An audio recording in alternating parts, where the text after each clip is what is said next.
हमारे प्यारे छात्र एवं छात्राओं एवं जिज्ञासु साथियों, आप सबों का बाल ज्ञान बाय राजेश सर के चैनल में स्वागत है। आज हम आप सबों के मध्य लेकर उपस्थित हुए हैं क्लास 7 पाठ 3 उष्मा। उसके अंतर्गत हम आज आपके जानकारी के लिए आप देख रहे हैं कि बोर्ड में हम लिख चुके हैं सर्दियों तथा गर्मियों में हमारे पहनने के वस्त्र। साथियों, हम आप सबों को पुनरावृत्ति कराना चाह रहे हैं।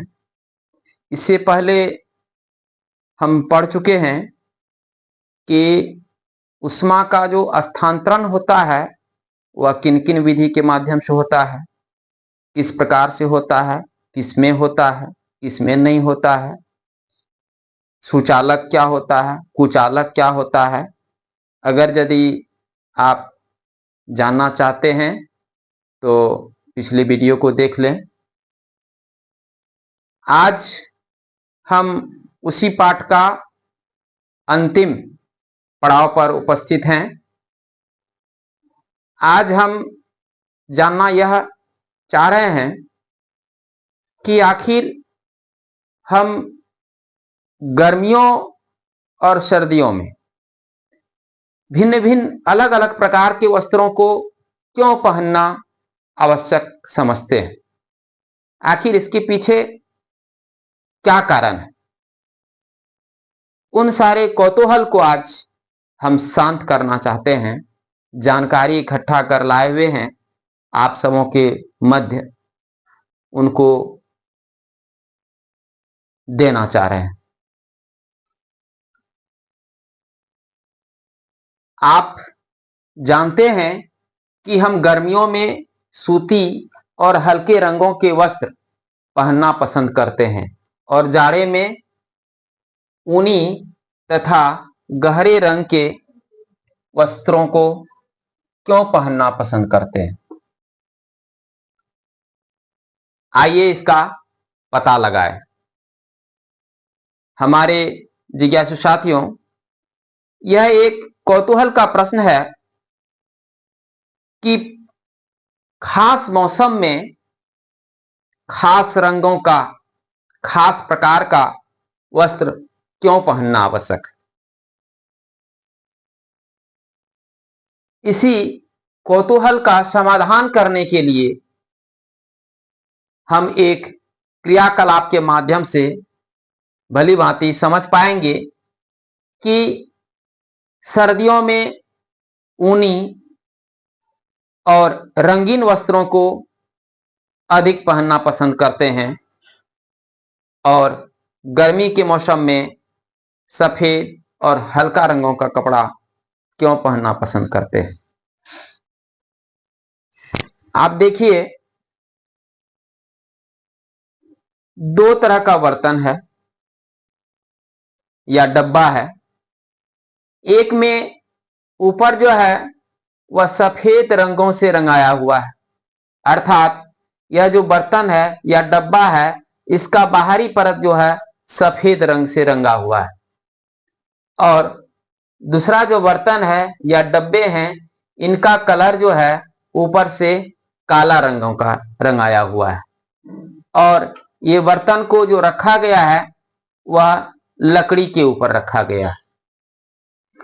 और आपसे हम पहले बता चुके हैं और जानते भी हैं आप कि लकड़ी जो है वह ऊष्मा का कुचालक होता है। तो इस बर्तन के अंदर समान मात्रा में, अर्थात अगर यदि एक बर्तन में 5 लीटर पानी रखे हैं दूसरे बर्तन में भी हम 5 लीटर ही पानी को रखे हैं, अर्थात जल को रखे हैं, वाटर को रखे हैं। आप देखेंगे कि कुछ घंटों के बाद अगर यदि यह दोनों ही प्रकार के बर्तनों को हम स्पर्श करते हैं तो यह पाएंगे कि जो सफेद रंग का बर्तन है जिसके अंदर पानी रखा हुआ है वह अपेक्षाकृत काला रंग का यह कम है, और जिस डब्बा का बाहरी परत काला रंग से रंगाया हुआ है वह डब्बा के अंदर जो जल उसी अवधि में अधिक गर्म है। इसके पीछे हम लोग वैज्ञानिक कारण को समझेंगे। हमने लिखा है सफेद तथा हल्के रंग के वस्त्र अधिक ऊष्मीय विकिरण को परावर्तित कर देता है। साथियों, आपको हम एक और जो जीवन में घटित घटना होता है उनके माध्यम से समझाने का प्रयास करते हैं। आप देखे होंगे कि बचपन में या अमूमन ऐसा पाया जाता है कि एक आदमी के पास 5 रुपया का 100 नोट है और एक आदमी के पास 50 का 10, 10 का 5, 2 का 3, 4 का 2 है ना, 4 जो है 2 रुपया का नोट है। इस तरह का नोट वह इकट्ठा करके रखा है।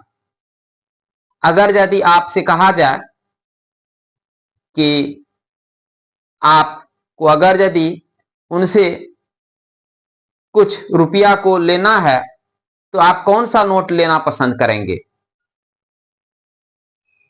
निसंदेह आप कहेंगे वह नोट आप लेना पसंद करेंगे कि जो नोट आपके पास उपलब्ध नहीं है।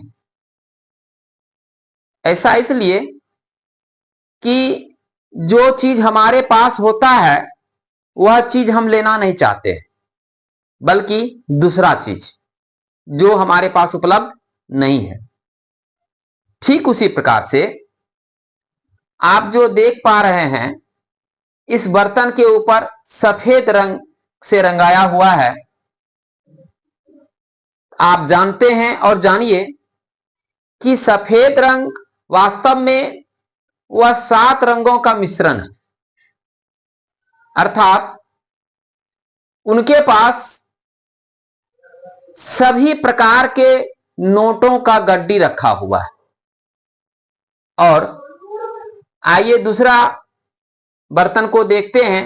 इसके ऊपर काला रंगों से रंगाया हुआ है, अर्थात बाहरी परत को काला रंग से रंग दिया गया है।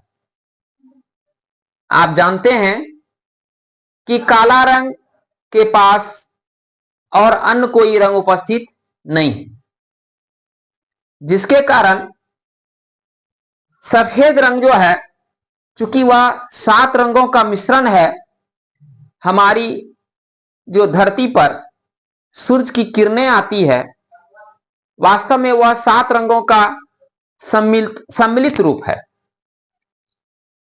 तो इनके पास हर प्रकार का रंग छुपा हुआ है, वह लेना उसको पसंद नहीं करता, अर्थात वह अवशोषित करना नहीं चाह रहा है, बल्कि वह उसको परावर्तित कर देता है, लौटा देता है, भेज देता है।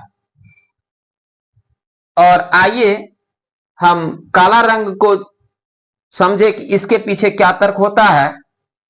काला रंग के पास सिर्फ काला है, इनके पास न लाल है, ना पीला है, ना हरा है, न और कोई रंग। तो यह चाहता है कि अधिक से अधिक रंगों को अपने ओर आकर्षित करें, अर्थात संग्रहित करें, इकट्ठा करें।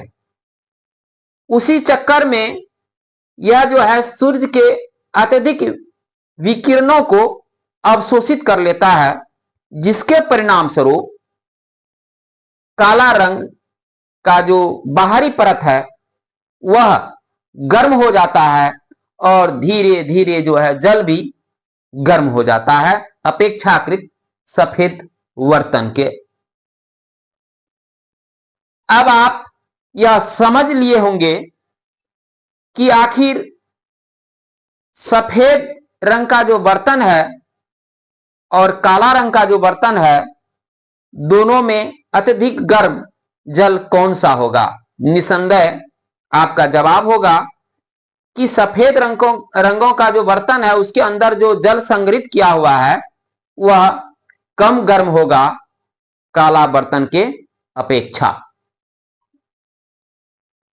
और दूसरा प्रश्न यहां पे है कि सर्दियों में हम ऊनी वस्त्र पहनते हैं, क्यों? क्या आखिर कारण है कि सर्दियों के मौसम में हम ऊनी वस्त्र को पहनना अत्यधिक पसंद करते हैं? साथियों, इनके पीछे तर्क है कि वास्तव में ऊन जो है वह उष्मा का कुचालक है, अर्थात उष्मा रोधी है।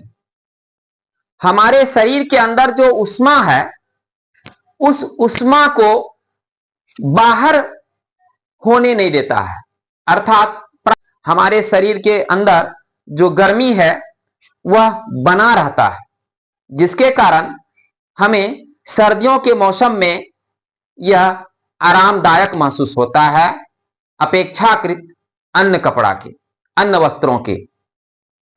तो इसीलिए हम सर्दियों में ऊनी वस्त्र को अत्यधिक पहनना पसंद करते हैं, क्योंकि वह हमें गर्मी को बनाए रखने में मदद करता है। अब दूसरा प्रश्न है अधिक सर्दियों में हम एक मोटे कंबल की जगह दो अपेक्षाकृत पतले कंबलों को डालकर ओढ़ना पसंद करते हैं, क्यों?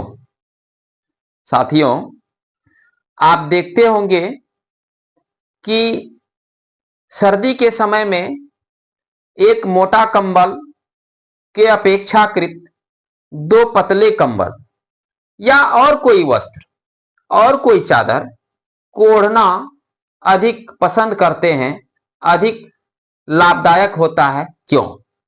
इसके पीछे कारण है।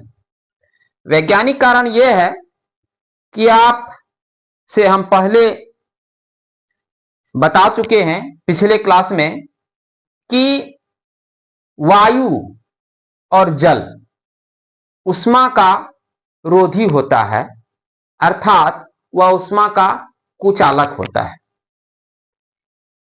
उसी चीज को यहां पर हम लोग समझने का प्रयास करें कि जब दो कंबल या दो वस्त्र हम ओढ़ते हैं तो बीच में जो गैप होता है, रिक्त स्थान होता है, उस दो कंबल के बीच में हवा जो है वह एक लेयर, एक परत जो है वह फंस जाता है, जिसके कारण ऊपर से जो ठंड वायु है वह भीतर नहीं जा पाता है, चूंकि वह कुचालक है, और अंदर से जो हमारा शरीर गर्म है उसके ऊपर एक कंबल है, कपड़ा है, और उसके बाद जो है हवा का परत है, और उसके बाद फिर एक कपड़ा है। तो हमारे शरीर से जो उष्मा बाहर होना चाहता है उनको वह क्या करता है? रोक देता है, उष्मा को पास होने नहीं देता है, अर्थात वहां से चलने नहीं देता है, बाहर निकलने नहीं देता है, जिसके परिणाम स्वरूप हमारा शरीर जो है ताप जो बाहर होना चाहता है उसको वह क्या करता है? रोक देता है, अर्थात हमारा ताप जो है शरीर का वह नियंत्रित हो जाता है, वह बाहर नहीं निकल पाता है, जिसके कारण हमको जो है ठंडी से निजात मिल जाता है, अर्थात राहत हो जाता है। इस तर्क से आप समझ पाए होंगे निश्चित रूप से कि हमें अगर यदि ठंडी से सर्दी से निजात पाना है तो एक मोटे कंबल के अपेक्षाकृत दो कंबलों को, पतले भी कंबल हो तो उसको हम लोग प्रयोग में ला करके अपनी ठंडी से बचा सकते हैं अपने शरीर को, और अपने शरीर के अंदर जो ताप है उसको हम लोग जो है बाहर निकलने से रोक सकते हैं, जिससे कि हम सर्दी में राहत पा सकते हैं। धन्यवाद।